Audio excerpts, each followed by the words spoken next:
Annie, you give us a cue, right? Yes. Hold up your finger or something like that, and I'll watch for you. Great.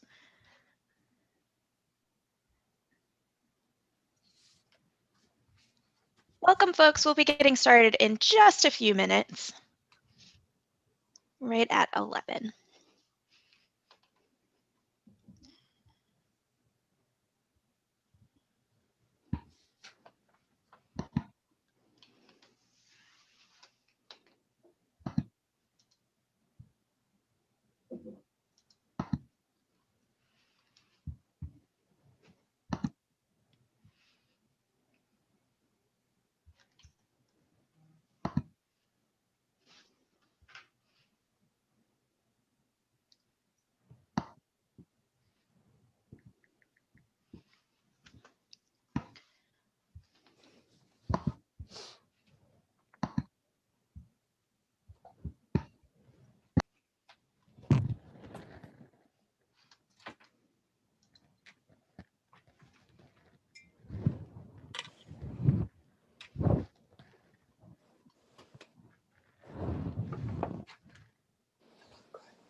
Welcome, new attendees. We'll be starting in just a few minutes. Thank you for being here.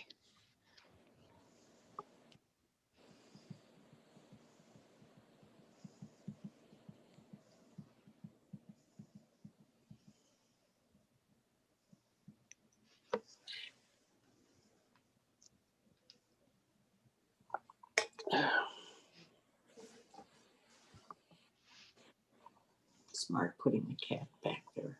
Yes. No, we want to see your cap. If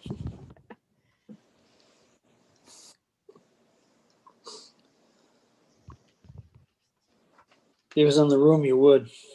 Yeah. He likes Zoom calls. They all do.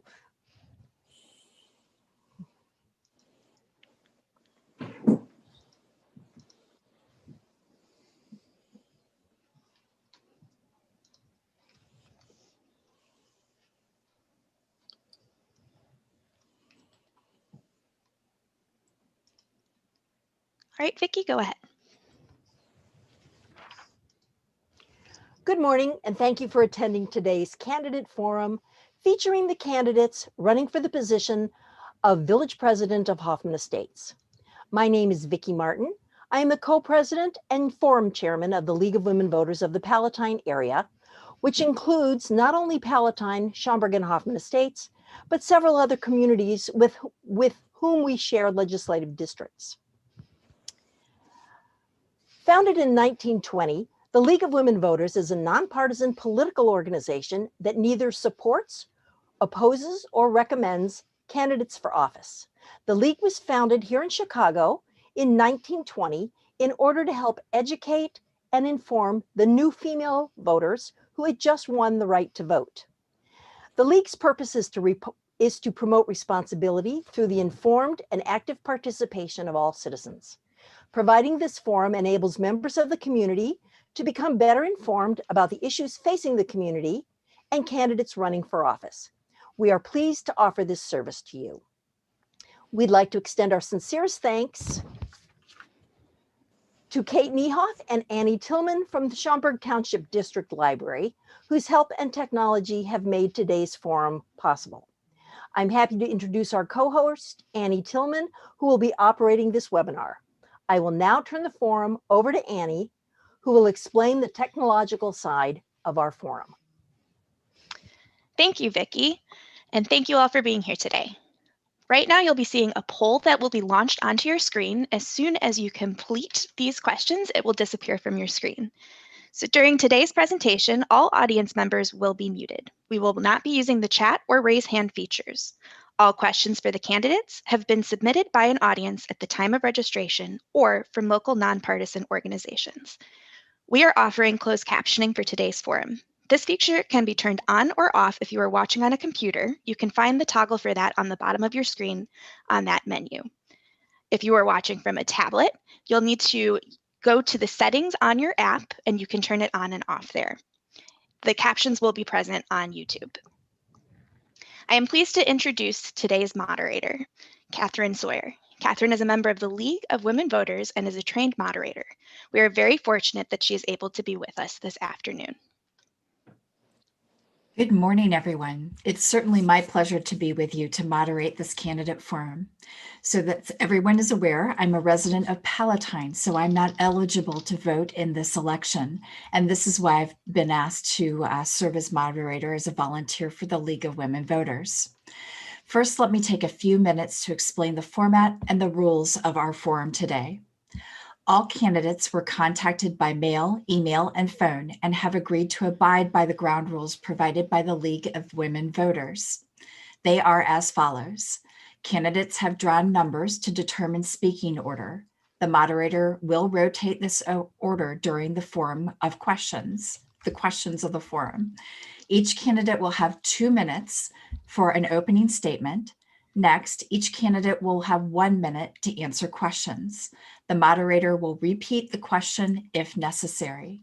If needed, a rebuttal may be requested. Each candidate may have a maximum of 2 rebuttals. Rebuttals will be timed with a limit of 30 seconds each. At the end, each candidate will have 1 minute for a closing statement. Candidates will be given a 30-second warning, so please quickly sum up your thoughts before you see the stop sign. Time limits will be enforced out of respect for all candidates.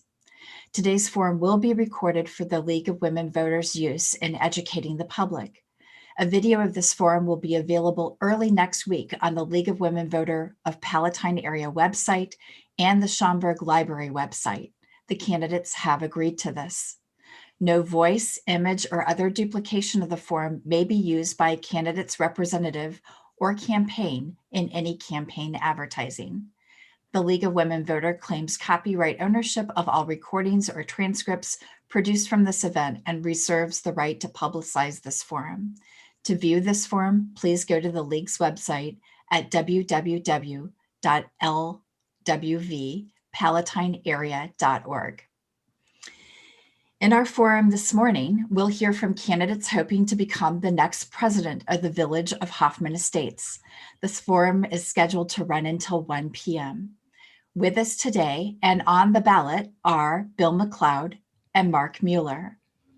Nick Waryas will also be on the ballot, but has declined to participate in this forum. I want to thank you all for your participation. We'll begin with your 2-minute opening statements, and by number draw, Mr. Mueller, you will go first. Please begin. Thank you, and good morning. Thanks for having me. Good morning to everyone that's watching. I'm glad that you're taking your time of your day to learn a little bit more about myself, and I'm always happy to answer some questions. So, I grew up in Hoffman Estates. I grew up in Parcel C, went to St. Hubert's School, and ended up at Conant High School. I currently live out west and married to my wife, who's a nurse, and have 2 daughters, both attending Iowa University. One's going into nursing, the other one's a teacher. And we've been very active in this community our entire life. So after high school, I went to Harper, got my degree, and started coaching youth football in our village.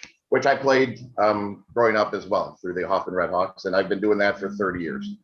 That's a great program. We have a lot of fun. So that brought me to being the president of that organization and led up to being the conference president.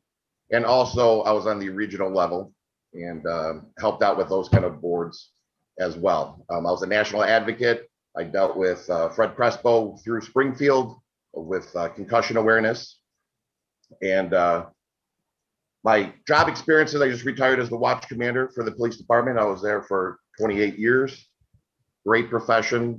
That's really where this drive to kind of get more involved after I was done started. I'm on the street every day, so I'm excited to hear from the residents, and I feel I have a lot to give back. I'm excited. A lot of plans that we want to do, and I'm looking forward to today answering questions and hopefully getting any questions answered that you guys have. Thank you, Mr. Mueller. Mr. McLeod, 2 minutes for your opening statement. I am Bill McLeod. I live with my wife Joni in the Westbury subdivision in Hoffman Estates.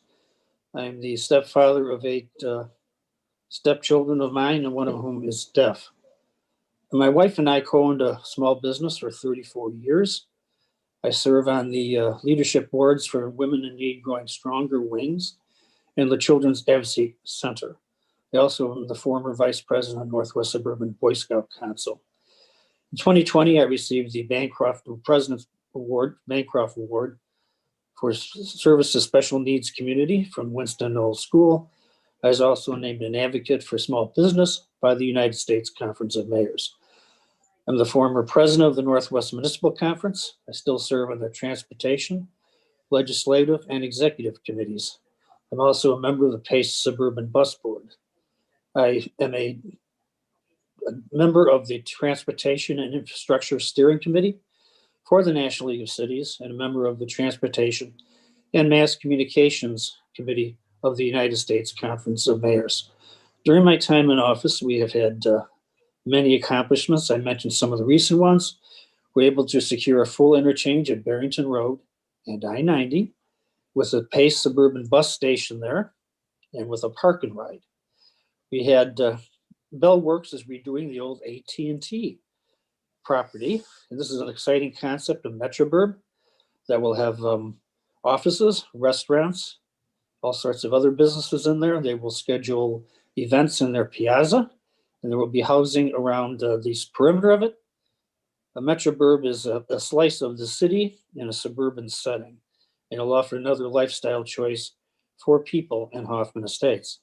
Also, Bistronic just opened their regional headquarters on Central Road in Hoffman Estates after leaving Elgin, and they've joined the high-tech companies in that area, including Trumpf, NSK, DMG Mori,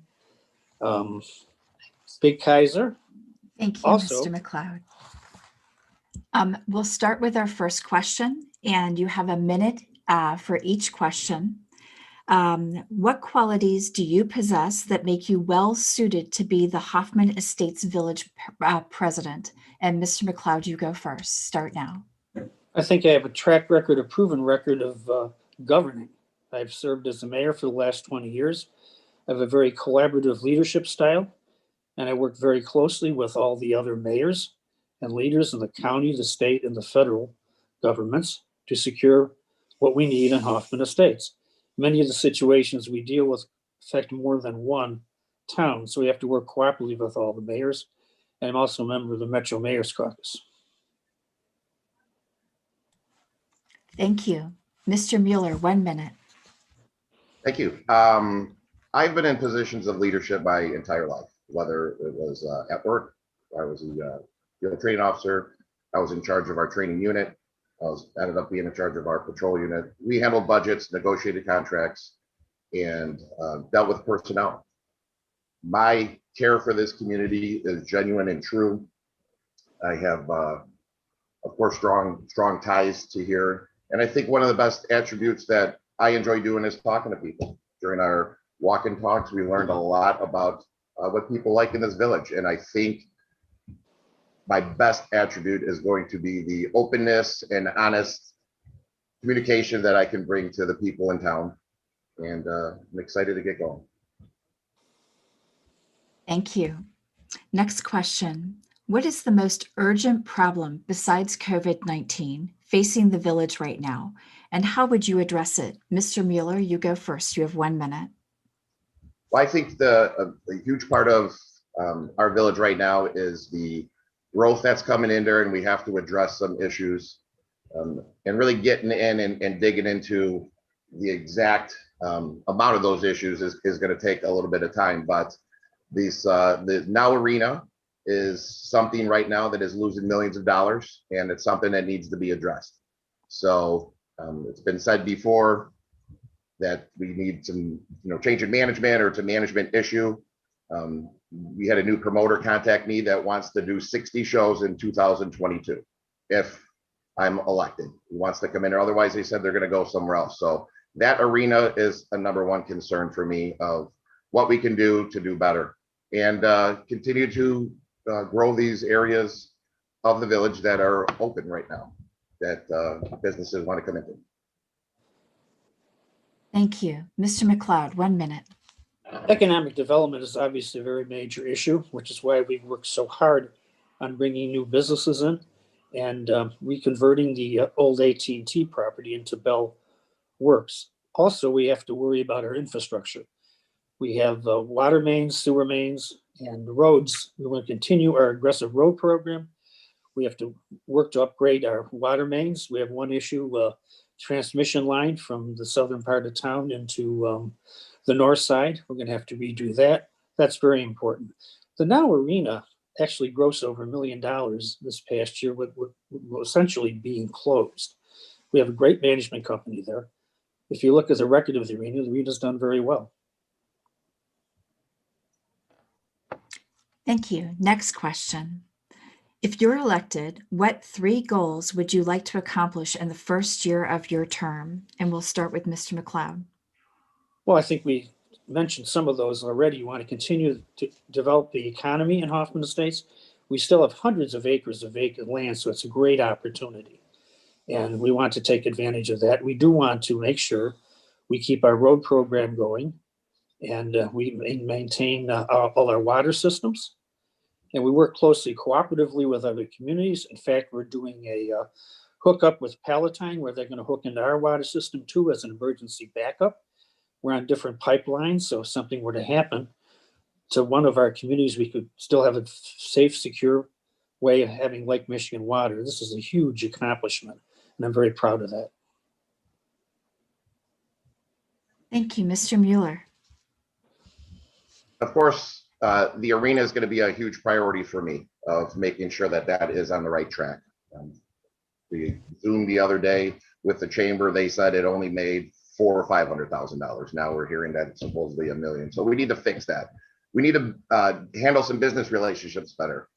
I don't know if the mayor actually knows this because it's on the way, but a huge chunk of land right now that is over by Plody and the Oranger family off of Beverly Road has just filed a lawsuit to de-annex out of the village. It's the largest unincorporated or largest piece of land still left to be developed, and they want to leave this village and go to East Dundee. That's huge, and I think we can rebuild that relationship. And then stability. We have a lot of people that are retiring, a lot of new people that are coming in as far as village staff, and we're going to have to deal with them to get the right people in the right positions. Thank you. Next question. As village president, what would be your plan for working with the diverse communities that reside in Hoffman Estates? Mr. Mueller. Well, one of the things that we want to open right away is a Boys and Girls Club. What we found over the years through our football league is there's a gap between when kids are that 14 years old to about 20, that they can use some help with some mentorship and some direction. So we have a group who's already excited to get that going. And I also want to put a dedicated senior location right there with it. My mom used to live out in Belvedere, and they had all kinds of, you could go play bingo and get your taxes done free.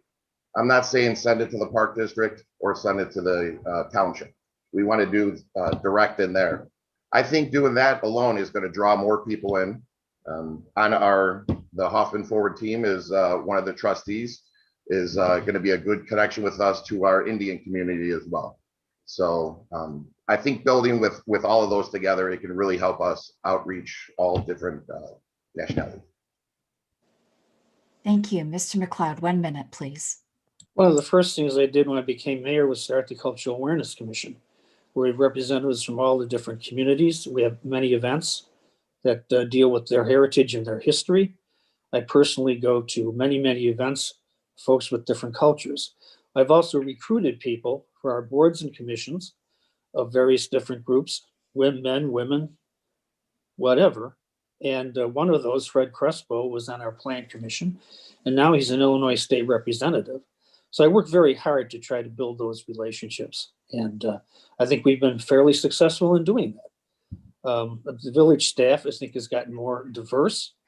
It's very difficult to change staff quickly. You can do it as people leave, but people have a right to their jobs. So you just can't fire people and hire people of a different ethnicity. It doesn't work. Thank you. Next question. Many residents feel that they don't have a voice in their local government. How would you improve communication between the village and the public and make yourself more accessible to village residents? Mr. McLeod, you go first. 1 minute, please. I think we've done a lot to be accessible. When we had block parties in the years we did, we went to all the block parties, so did the village trustee. We go to all these events. We do have Facebook and all these other social media avenues. People can sign up for weekly updates. We do have our newsletter. We're constantly using Facebook and other avenues, the police department, the fire department, the village, to get information out. And it can be difficult when you're in a suburb because most of the focus of the major media is on the city of Chicago. So we have to use every avenue at our disposal to get information out. And I think we've done that very successfully. Thank you. Mr. Mueller. That's actually one of the things that people were telling us when we were walking around is they felt even during COVID that they didn't get enough information from the village.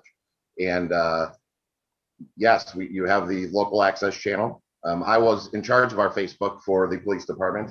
And, generationally, I think I'm definitely one who's more techie and will be out and open and be on Facebook more. Twitter, we all saw how good that worked for our last president. So that's not usually the best avenue all the time. But communication about what's going on is huge. And I'm definitely an outgoing person. I agree with the block parties and stuff. Those are great. We attended those from the police department. I signed all of our officers to go to it. And those are awesome. We did the parades and stuff during COVID. But I'm definitely going to be more out and open and visible and welcoming questions when people want to ask. Thank you. Next question. With the climate change crisis affecting all levels of government, what is your plan as village president to increase sustainability efforts and grow the village to greenness? Mr. Mueller. I think we definitely have to look into a lot of the different avenues of our infrastructure, and the people are concerned about what's going to be happening in the future. A lot of these areas have drainage issues. We would like to see some sort of a solar powered lights be installed with the streets. So just overall, the business sustainability is something for me that's going to be huge, and not necessarily just worrying about the projects right now that are bringing a little bit of money and giving them the deferred money on the back end. We want to do some stuff that's going to be able to handle our residents right now and give them the help immediately. Thank you. Mr. McLeod. I think we've seen with the increase in rain we've had recently, this is one reason we put the stormwater management tax in, to address those issues, those drainage issues and other issues. And that's why we did that. We have a green commission, a sustainability commission that was started many years ago. We work very hard on that, and we've been awarded by the Metro Mayor's Caucus and other organizations for our efforts on recycling and sustainability. We did convert all the streetlights to LEDs. So we're working on every avenue of sustainability, whether it's environmental, fiscal, people-wise, mental health-wise. We work on all of them. Thank you. Next question. What do you feel is the greatest strength of Hoffman Estates? Mr. McLeod, you're first. I think the greatest strength in Hoffman Estates that we have is our people. We have highly educated population. We have terrific schools. We have about 30 boards and commissions that people serve on and volunteer for. And many of the aspects of what makes life so good in this community would not be that well without all these volunteers who work to help make this community what it is. If someone is in need, you can see the response from people wanting to help people. I'm very proud of this community, and it's the people living here that make it what it is. Thank you. Mr. Mueller, greatest strength. I believe that the people who are living here in town have a genuine love and they just have a sense of responsibility for things that are going on here.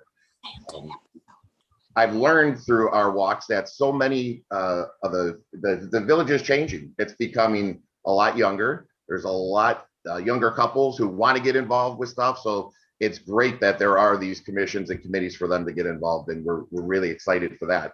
But we can also do a better job for just an overall sense of community. Honestly, our 4th of July Fest is terrible. Nobody likes it. We need to bring that back over to the Village Hall. We need a smaller fest that's going to be fun for everyone to go to. Everyone wants it over there. Things like that. More fun family events and just having people enjoy this community is a great one that it is. Thank you. Next question. If you were to change one thing in the village, what would it be and why? Mr. Mueller, you're first. Well, I'd like to see this arena actually have some acts that are in it. In 2019, it had 90 shows. It was supposed to have 140. So that place, yes, they're doing some good things to it with the beer garden and some other ideas, but that place right now can really turn around and be something positive over in that area. Thank you. Mr. McLeod, changing one thing. I think that we are changing many things. One of the things we're doing is the Village Green 2.0. Because of the lack of being able to use the arena except for very small events, we looked at the outside, and we reconfigured the Village Green. We widened the sidewalks, put in different lighting, and we did take down this dirt hill that the Sears had put decades ago. This would increase the sight lines for the people that attend, and it'll make it a much better experience at the Village Green. The arena people are working very industriously on this. They're going to do weddings out at the Village Green area, and they've had already doing programming. They're going to have more programming outside, and I think that could be a real attraction. It is an attraction already, but it can be magnified many times over with the additions of what they're doing. Thank you. Next question. What is your position on the retail sale of handguns in the village? Mr. McLeod, you're first. Well, we have Cabela's, obviously, in Hoffman Estates. And it's allowed by law. And I don't think that we're going to change that. Obviously, if you look at the history in Hoffman Estates, we don't have a tremendous number of murders. And it's usually a dispute between either people who have a falling out or a family dispute. So I'm not looking at changing that at this point in time. Obviously, we don't want people walking down the street carrying semi-automatic weapons and everything like that. And they do have the concealed carries law. So I think that ship has sailed, basically. Thank you. Mr. Mueller. I think Cabela's actually does a fantastic job. We've dealt with them regularly. Their security and how they are handling the sale and tracking of their gun sales. I think it's everyone's right to own a handgun. That being said, I would like to see some more training type programs that are here, and they go to some of the other ranges. But I think there's a need, and whether Cabela's could do this or not, to actually get some sort of better training for your average citizen that has a gun at their home. Thank you. Next question. What additional resources would you fund to encourage community involvement to reduce interpersonal violence and increase public safety in the village? Mr. Mueller, you're first. Well, I think, the public safety in the village, and we've talked about this a little bit before, our police department's down to 85 officers. One of the biggest disappointments I think that I had over our careers, we have an office for a social worker in the police department that the village board never filled. We got rid of a juvenile investigator. We got rid of a sergeant for that. With all the mental health issues and drug addiction and domestic violence, we have an office that should be utilized right now to help our citizens when they need that help. And yes, we have a health and human services at the village hall, but for us not to have that, to me, is disappointing, and I would like to see that implemented. Right. Thank you. Mr. McLeod. I think our Department of Health and Human Services does an outstanding job. They do all sorts of counseling, and they do come over to the police building, other places when there is a need. They go out in the community. I think this is a national problem of a great proportion, which I believe is only going to get worse. Obviously, we're going to need more funding. When this pandemic, during the course of this pandemic, I think we've seen the stress that people are under, and that's just not going to suddenly end when the pandemic ends. So we need more funding. We really need a national program that would increase funding for all of these services. The local municipalities do not have the resources to handle the need that is out there. I think we saw this with the pandemic. Without a national plan, every state going off on their own, I think that's probably one of the reasons we've had the problem with the rollout of the vaccines. Thank you.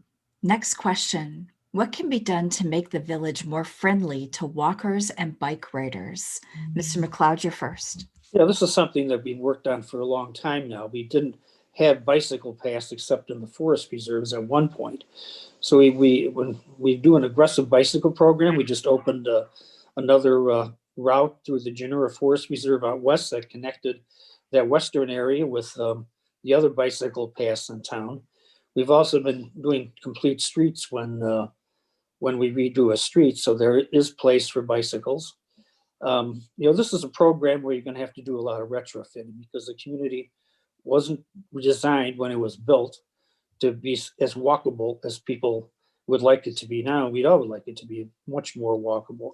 But we are working on that very assiduously. One of the advantages we have is we do have these huge forest reserves, thousands of acres, that do have bike paths and do have walking paths. And people utilize them to a very great extent, and that is a wonderful thing. Thank you. Mr. Mueller. I think the mayor's right. It's great walking availability in the village through the park district areas and out by the forest preserve. One of the things I know is a big concern is even during the winter time, a lot of people still were getting out walking. I think we have to address people doing common courtesy of shoveling their sidewalks, especially around the school, so kids can walk to and from. But the maintenance of the roads and the sidewalks, we see a lot of damaged sidewalks. Just that overall maintenance by the village is going to make it more accessible. And like I said, it's a younger community. You see more and more people that are out walking, riding bikes, and that's fantastic. Thank you. Next question. Do you believe that local government officials should have term limits? Why or why not? Mr. Mueller, you're first. Absolutely. I mean, first of all, like I said, I give the mayor credit for the years that he's been in office, but why you'd want to be for that long, especially, we see right now on Facebook and all the comments and stuff like that people want to attack. It's not an easy thing to do.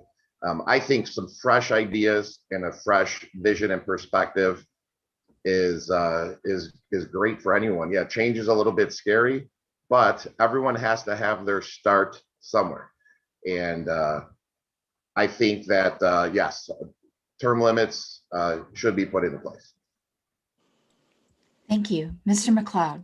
Well, obviously, I'm not a fan of term limits. I think the people should be able to elect the person they think is best qualified to serve in that position. I think we've seen that term limits with presidents probably haven't always worked out as well as many people would have thought they might have. We also have 6 members of the village board. We continually bring in new people who could potentially become the next mayor. Karen Mills has been around for a long time. The rest of the folks haven't been around anywhere near that long. So I think you elect the person who can do the job. And just because someone is doing a good job, there shouldn't be an arbitrary limitation, say, here's the door, go away. I think that's not right. I've seen towns where mayors had to retire because of term limits and their successors weren't as qualified as they were, bluntly. Thank you. Next question. How do you propose to develop pipelines? I'm sorry, let me try this again. How do you propose to develop pipelines to identify and mentor emerging government leaders among women, people of color, young people, and LGBTQ members of our community? And Mr. McLeod, you're first. I think we've done that continually. Our boards and commissions have a very diverse makeup, and that's where the farm team is. That's where the future trustees come from. They're interested in government or interested in a particular issue. They get involved in a board or commission, and you have to go out and seek people out. That's what I did with the Indian community and other communities when I first got elected into office as mayor. You have to get credibility with these groups and people that you really want them involved. And I think my history of outreach, I'm one of the mayors against discrimination against LGBTQ people with the U.S. Conference of Mayors. I have my own stepdaughter is gay. So I'm all for getting everybody involved. And I think we worked very hard to do that. Thank you. Mr. Mueller. Yeah, I think exactly of people getting involved in the different things that the village offers is paramount. And I think they have to feel welcomed and want to get involved. And that's what I hope to bring from here, a new excitement of getting people involved with these other commissions and committees. There are so many opportunities here. It's a very diverse group. We learned that so much even from our youth football league. My football league is probably the most diverse program that there is around. And that's why it's so much fun during that, having the different cultures and races that are playing in there. So I hope to do that through this Boys and Girls Club. We want to get everyone that's involved and let everyone know that they're welcome. Thank you. Next question. What would you do to ensure the village is welcoming and inclusive to immigrants and newcomers? Mr. Mueller.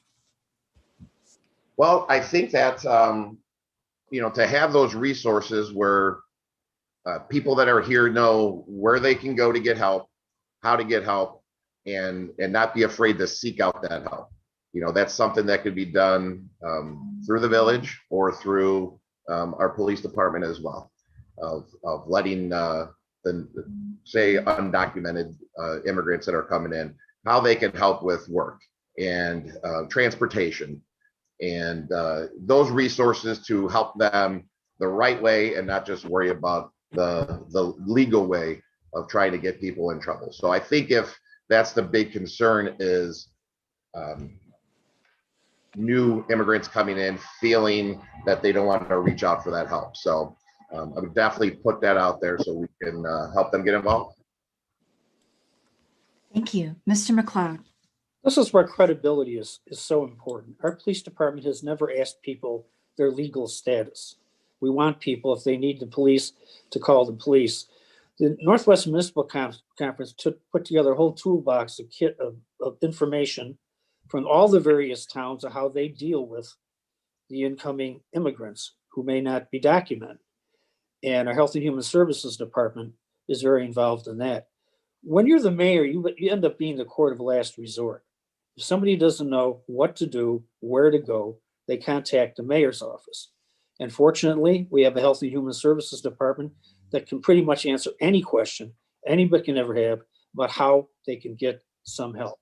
And we work closely with the social service organizations to make sure that everybody who moves here, comes in here, is secure and safe. Thank you. Next question.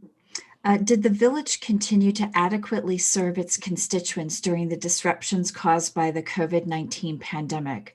What adjustments were successful and what could have been done better? Mr. McLeod. We continue to provide the same service we always did. The police were on the streets, the fire was on the streets, public works was on the streets.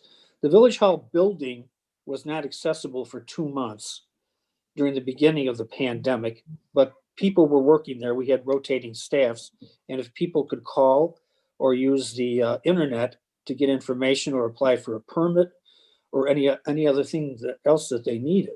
So I think we worked very assiduously on that. We did have to do some reconfiguring at the village hall, put up the shields and all that to separate people. And we actually reconfigured our board meeting. We put up some tables in front of the podium where some of us sit on the floor to keep the social distancing. But the service remained the same. And I'm very proud of that. We didn't lay any people off. Everybody kept their job. And I think that was important. We have good people. We want to keep them. Thank you. Mr. Mueller.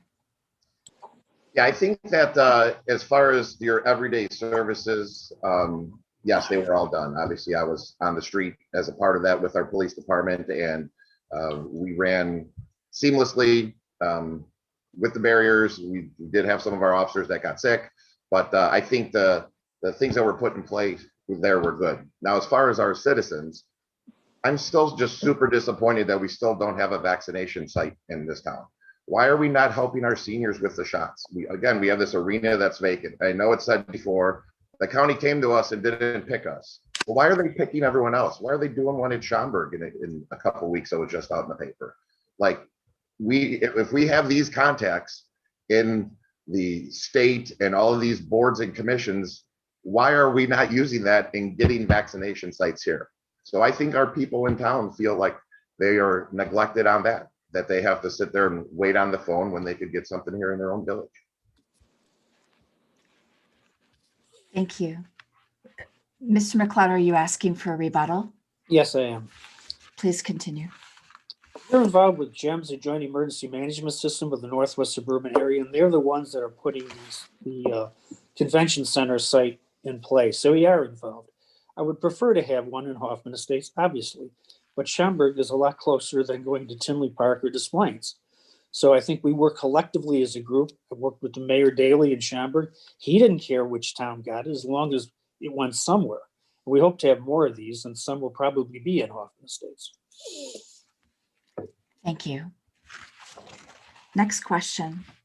There are many competing demands for how taxpayer dollars should be spent to deliver services to the village, including infrastructure, public safety, human services, and more. How would you prioritize these expenditures to serve the needs of village residents? And Mr. Mueller, we'll start with you. I think that the infrastructure demands and continued need for that all the time is a huge thing. The people in town just want good services for what they're paying for. They moved to this village for that. They have great police, great fire, and great public works. The school systems out here are fantastic, but there are concerns with that as well. The people that live out by me out west have concerns that their kids have to go to U46 high schools, or there's a small unincorporated part of land out here that goes to Barrington High School. They want those other affordability locations to go to. There's some areas up north that have questions about which junior high they go to. So I think that's just really going down to making sure that our citizens are getting the right care for what they're paying for. Thank you. Mr. McLeod. Could you repeat that question, please? Absolutely. There are many competing demands for how taxpayer dollars should be spent to deliver services to the village, including infrastructure, public safety, human services, and more. How do you prioritize these expenditures to serve the needs of village residents? We do this through the budget process. Obviously, there are ongoing costs all the time. Infrastructure has to be maintained. Much of it isn't even seen by people because it's underground, but you have to maintain it. And what we decide in the budget is how we're going to allocate the monies. Infrastructure needs are never going to go away, and neither are these other needs. So we have to be careful what we do with the money. If you look at our corporate tax, our corporate levy, it stayed the same, the tax levy. We've had an increase in police and fire pensions over 4 years from payments of 6.4 million to 9.6 million. These are mandated by the state. So that's $3.2 million right off the bat that we have to pay also. So we have to allocate the money, and there's always more good programs than there is money. So that's the village board decision, and we don't always make everybody happy. Thank you. Along the same vein, the next question is, what infrastructure projects do you feel are a priority to address in the village over the next 2 to 3 years, and how should they be paid for? Mr. McLeod, you're first. Well, obviously, we mentioned some of these before. The water mains, the water main from the has to go into the tollway to service the area up north. That has to be replaced. That's a major priority, and that's one of the reasons that we did the joint agreement with Palatine, so we would have a secure water supply up north if something were to happen. Obviously, we also have our road program has to keep being maintain all the roads, which we are doing.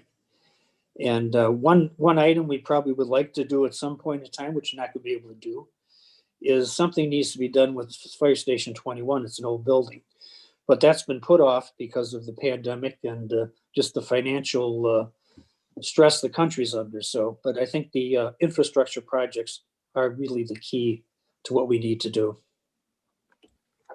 Thank you. Mr. Mueller. I think the two biggest projects that need to be addressed a little bit more is power and water.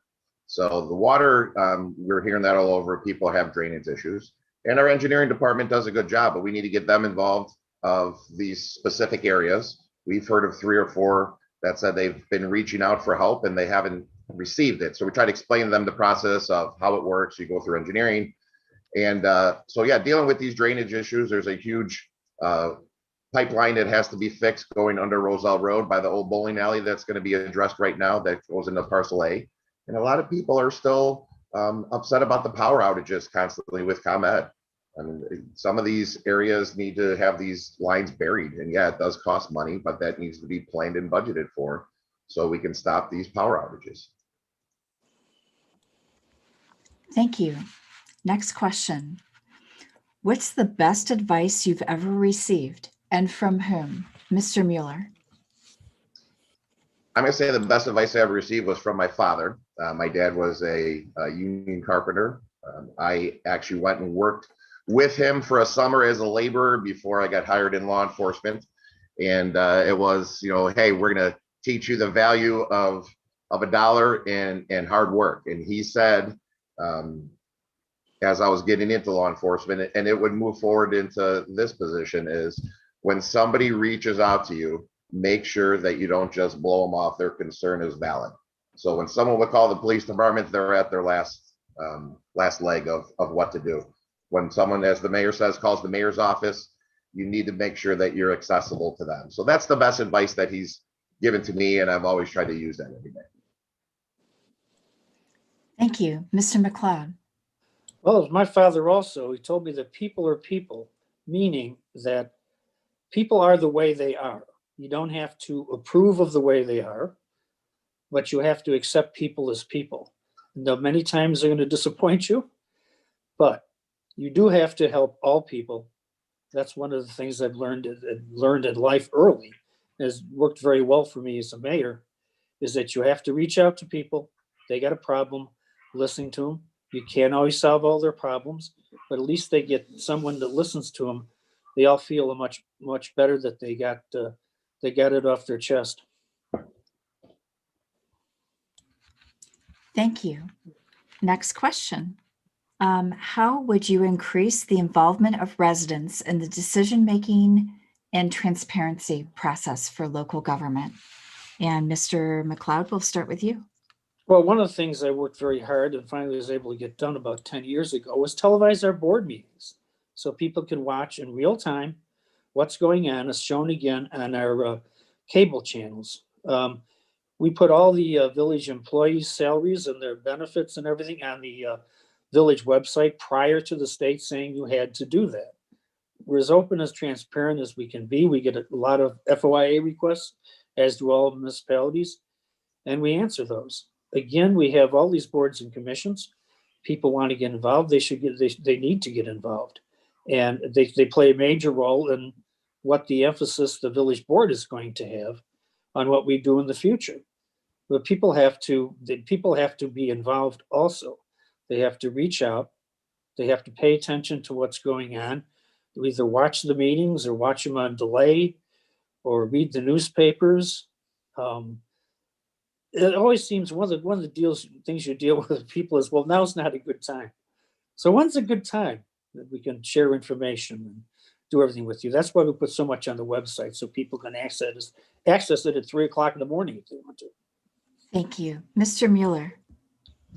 I think that people wanting to get involved is something that we have to, not that offer it to them, but remind them of the different opportunities there and to be welcome.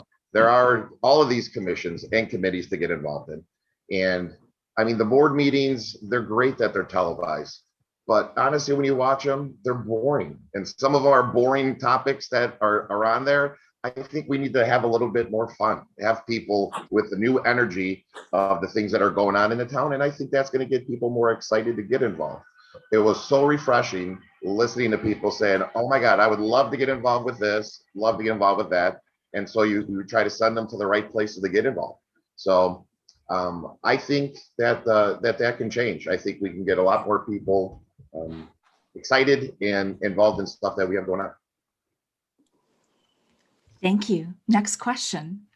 What can the village do to create an awareness of how and where residents can cast their ballot in this and future elections? And how will you encourage them to vote? Mr. Mueller. Well, I know everyone got an email from the county clerk's office, so they already got that going out there. But, you know, just through different social media aspects of how to vote. I mean, you know, different websites. Our campaign website has information how to do it. I know the mayor's has stuff how to do it. So we're both trying to get that information out there. Of course, we want people to vote. I mean, the local municipal elections have very low turnouts. And, you know, that's why some people don't get involved with the village stuff, because they're just like, you know, what's the point?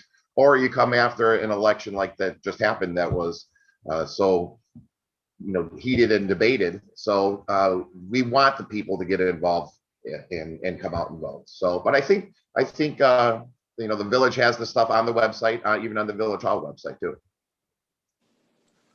Thank you. Mr. McLeod. Yeah, I think we try everything we can. We do have information on the website. We are an early voting space and have been one for years. And it's very well publicized on the website, on the village website.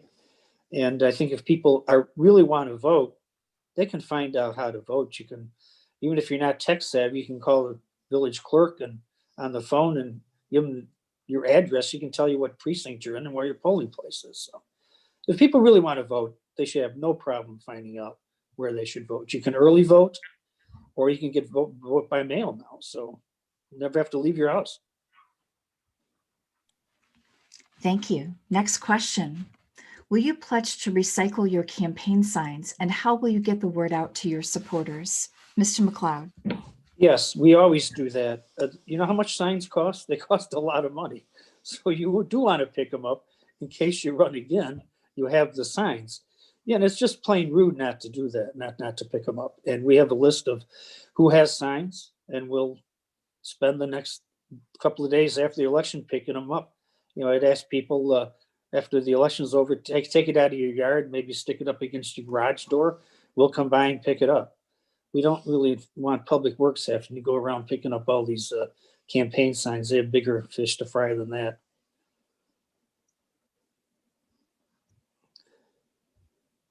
Thank you. Mr. Mueller. Yeah, we already have a plan in place for that, for collection afterwards. And I think that is very important that, you know, there's still some signs up in the village from elections back in November. So we're going to try and make sure that everyone who has a sign gets it back to us, and of course make sure that we recycle it. Thank you. And this will be my last question before we move to closing statements. What makes you the best candidate for this job, Mr. Mueller?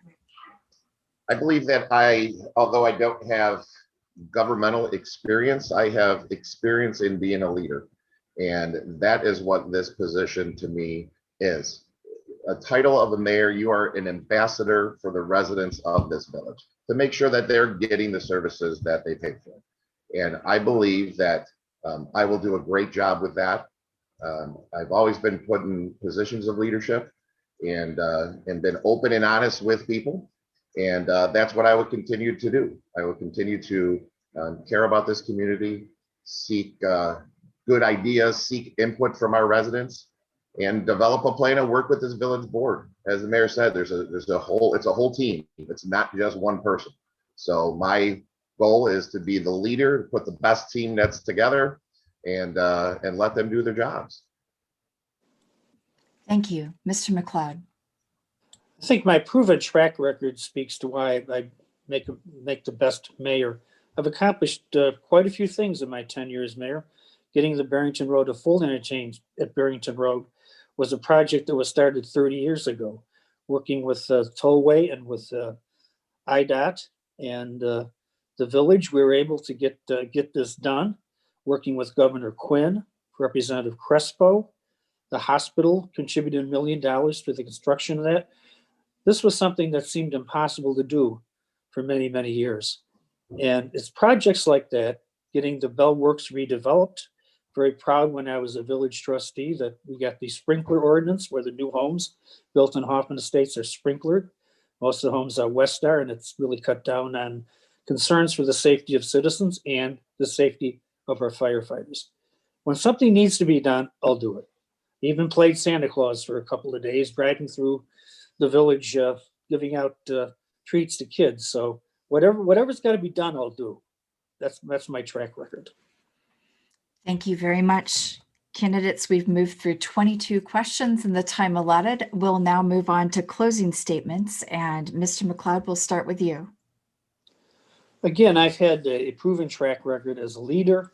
I enjoy serving the village of Hoffman Estates. I've lived here in Hoffman Estates since 1978. Mr. Mueller just moved back into town in November of 2019. So I'm committed to this community, and I've shown that commitment to that community.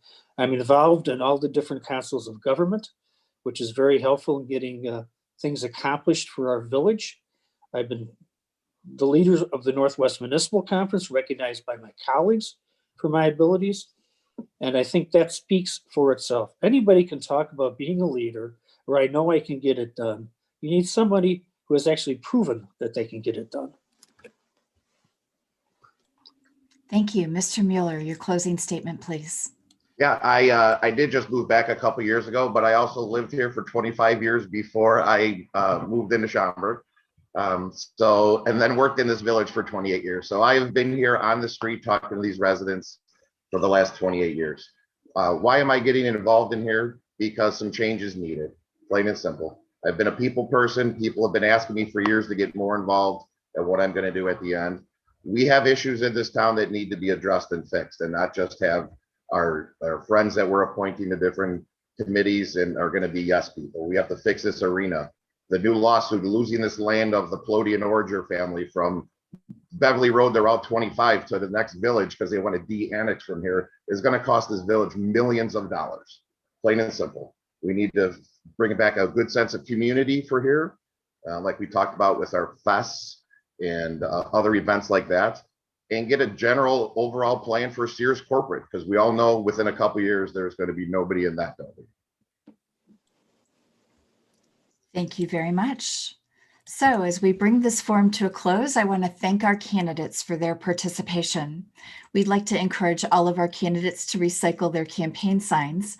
Members of the public can do so as well. Please visit the League of Women Voters Palatine area website for details. If you are not a registered voter, you can find registration information on our website as well. On behalf of the League of Women Voters and the Schaumburg Library, thank you all for coming today.